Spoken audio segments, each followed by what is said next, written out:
Mr. President, Mr. Majority Leader, Senate colleagues, honored guests as well, thank you for allowing me the honor of taking just a few minutes this morning to express my thoughts about the momentous legislative session that is before us, and to more broadly try and express a few of the sentiments of my colleagues in the Republican caucus.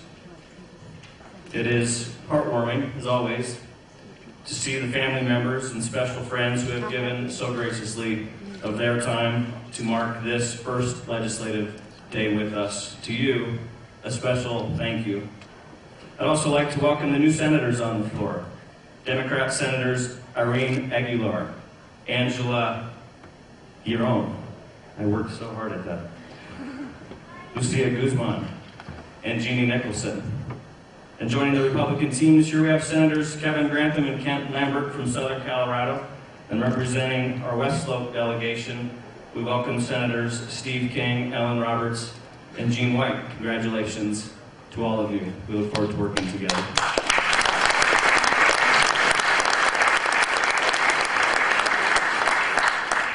And finally, if you will allow me a small indulgence to my kids who are here today, Megan, Ethan, and Allie Grace, you are the reason I serve. And a lot of colleagues feel that way about their kids too. And to Soren, my little buddy who is at the babysitters, because we thought this might be a little long for you. I'll see you soon, little buddy.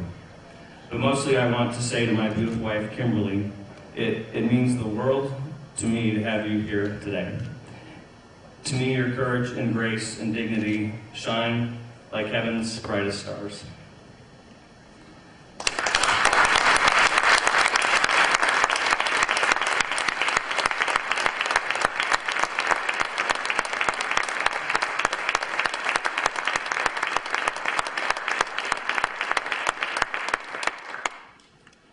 Thank you all. First things first, we elected a Democrat again to be the Senate president. And I walked into that one. President, but right back at you. You know, President Schaefer, if you really wanted to be bipartisan, you could pass the gavel to one of the Republicans just for the session, and I'm sure that you know I do the same thing for you. I'll be there for you in the future, but you'll have to go first.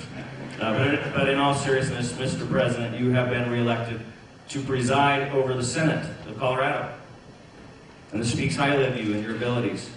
I congratulate you, as do the Republican senators seated in this room. Together we'll take on some remarkable challenges, and I did use the word together. So I'd like to publicly commend you, Mr. President, for working to open a productive dialogue between us. I think that we both agree that being both constructive and good-humored when we reach impasse will ensure that we live up to the obligations of the office of Senator. Congratulations again. Now, what about the 120 days ahead of us?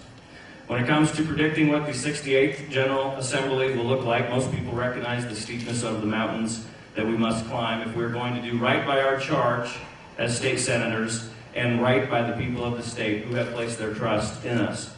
But that's okay. After all, Colorado has 53 14ers, and it seems fitting to think of our challengers in this way.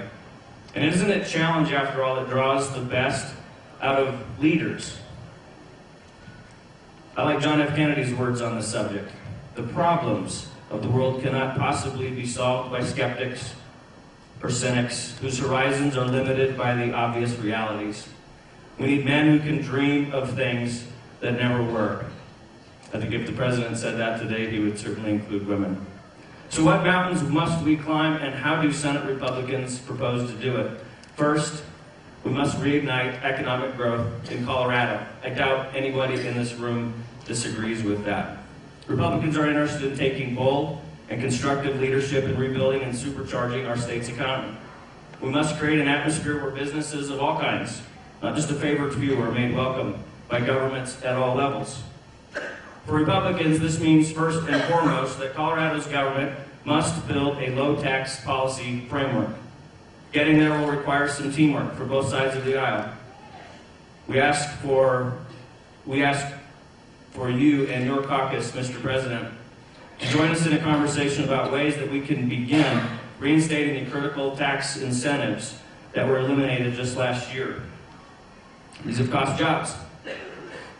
It was not the intention of those bills, but they did cost jobs, and they caused companies to leave the state, and we ask for your help in reversing this trend. Excuse me.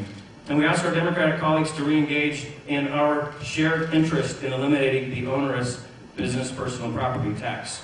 Let's move this year from interest to action.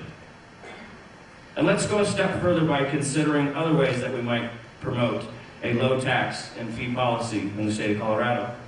Finally, on the subject of taxation, I would make a final request and do so in most direct terms. Please join us in keeping whole the taxpayer protections in the Constitution. Colorado citizens rightly demand that they have the right to vote on tax increases. We must end the marginalization of this right.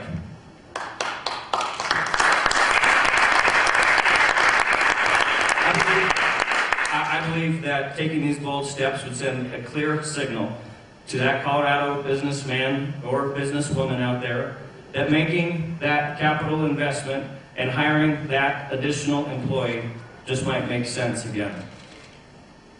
Let's also join forces to reform our regulatory systems. Let us lead the state in achieving focused and far-reaching reforms of any outdated, overly complicated, and costly business regulations and rules. Let's commit to abolishing any incentives that regulators may have to exact heavy penalties. For Republicans, we have set the goal to achieve a 15% reduction in the compliance costs borne by regulated businesses in the state of Colorado. Members of the Republican caucus have already been working directly with regulated business owners across the state. We ask Senate Democrats, as well as Governor Hickenlooper, to do this economy-stimulating work with us. Truly, there is more than enough to go around. The work we have done can become the Senate's work, not just the Republicans. Let's do this together, and next year, at this time, we can celebrate our shared successes, measured in Colorado job growth. And let us also commit to the job creators in Colorado that we aim not just build, but to sustain a lean, predictable, and stable regulatory environment. Let ours in Colorado become the envy of the nation, an array of opportunity even in difficult times. Our next great challenge, of course, concerns the state budget. I believe, and Mr. President, if I hear your remarks, you do as well, as does the governor, that the times demand that we reduce the cost, size, and complexity of Colorado's government. We must fundamentally re-envision the way we deliver on the critical services of a well-functioning government. This work can no longer be put off. It has been thrust upon us by a slow economy. Let's jointly design a budget architecture that reflects clear priorities for spending. In this way, we will ensure that our children are educated and taught in safe classrooms and innovative schools where the achievement gap is finally made a thing of the past. In this way, we will be able to envision a way to make real mobility improvements on I-70 and on the rest of our transportation grid. In this way, we will be positioned to make needed improvements in key public safety programs, like increasing wildfire mitigation from the Front Range to the Western Slope. And in this way, we can also work to broaden Peter Groff's program in the State Patrol that clamps down on illegal immigration. And in this way, we will be certain that we'll be able to provide a cost-contained, accountable, and basic safety net for the most vulnerable among us. As we endeavor to do this, let us join together in demonstrating a surprising new regard for spending discipline.